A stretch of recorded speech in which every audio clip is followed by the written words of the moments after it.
Assalamualaikum warahmatullahi wabarakatuh. Sebelumnya perkenalkan, nama saya Arif Rahman Hakim akan menjelaskan mengenai Al-Quran, sejarah, isi, dan pemaknaannya. Masuk ke poin pertama, yaitu sejarah Al-Quran. Al-Quran diturunkan melalui perantara malaikat Jibril yang menyampaikan langsung kepada Nabi Muhammad. Proses turunnya Al-Quran berlangsung selama 22 tahun, 2 bulan, dan 22 hari secara berangsur-angsur. Adapun urutan ayat dan surat yang ada di dalam Al-Quran saat ini bukanlah berdasarkan diturunkannya ayat dan surat tersebut. Dan adapun lokasi penurunannya dibagi menjadi 2, yaitu di Mekkah dengan jumlah 86 surat yang diturunkan selama 13 tahun dan digolongkan ke dalam surat Makkiyah. Serta di Madinah dengan jumlah 28 surat yang diturunkan selama 10 tahun dan digolongkan ke dalam surat Madaniyah. Wahyu pertama yang turun adalah surat Al-Alaq ketika Nabi Muhammad berusia 40 tahun pada tanggal 17 Ramadan di Gua Hiro.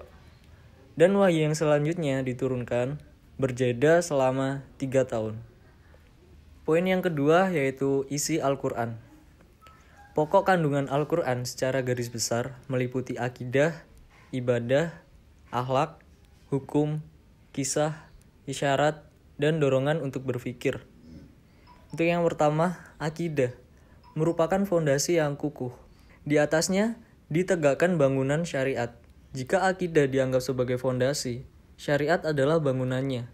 Jika akidah dipandang sebagai batang, syariat adalah cabang dan rantingnya. Dengan demikian, tidak berarti keberadaan syariat tanpa adanya akidah. Yang kedua, ibadah. Tujuan utama dari pencipta jin dan manusia di muka bumi adalah agar mereka beribadah kepada Allah. Untuk yang ketiga, akhlak, yang dalam bahasa Indonesia dikenal sebagai istilah etika atau moral, merupakan salah satu kandungan Al-Quran yang sangat mendasar urgensi ajaran akhlak. Yang keempat, hukum.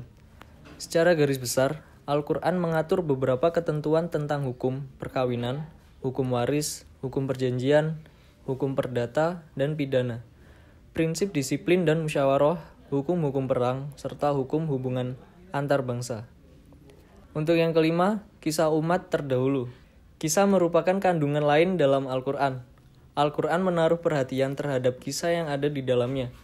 Bahkan di dalamnya terdapat satu surah yang dinamakan surat Al-Qasas. Bukti yang lain, hampir semua surat dalam Al-Quran memuat tentang kisah tersebut. Untuk yang keenam, isyarat. Isyarat pengembangan pengetahuan dan teknologi. Dalam Al-Quran banyak ditemukan dorongan untuk mengetahui ilmu pengetahuan dan teknologi demi kesejahteraan umat manusia. Bahkan, ayat Al-Quran yang pertama turun pun mengisyaratkan pentingnya strategi memperoleh ilmu pengetahuan dan teknologi dengan cara membaca dalam ciptaan Tuhan. Yang terakhir, dorongan untuk berpikir. Di dalam Al-Quran banyak ayat-ayat yang mengulas suatu bahasan yang memerlukan pemikiran manusia untuk mendapat manfaat dan juga membuktikan kebenarannya, terutama mengenai alam semesta. Al-Quran sebagai hukum mutlak Islam. Sumber hukum Islam merupakan suatu rujukan, landasan, atau dasar yang utama dalam pengambilan hukum Islam. Hal tersebut menjadi pokok ajaran Islam, sehingga segala sesuatu haruslah bersumber atau berpatokan kepadanya. Hal tersebut menjadi pangkal dan tempat kembalinya segala sesuatu. Ia juga menjadi pusat tempat mengalirnya sesuatu. Oleh karena itu, sebagai sumber yang baik dan sempurna, hendaklah ia memiliki sifat dinamis, benar, dan mutlak. Dinamis maksudnya adalah Al-Quran dapat berlaku di mana saja, kapan saja, dan kepada siapa saja. Benar artinya Al-Quran mengandung kebenaran yang dibuktikan dengan fakta dan kejadian yang sebenarnya. Mutlak artinya Al-Quran tidak diragukan lagi kebenarannya serta tidak akan terbantahkan. Pengertian hadis dan sunnah.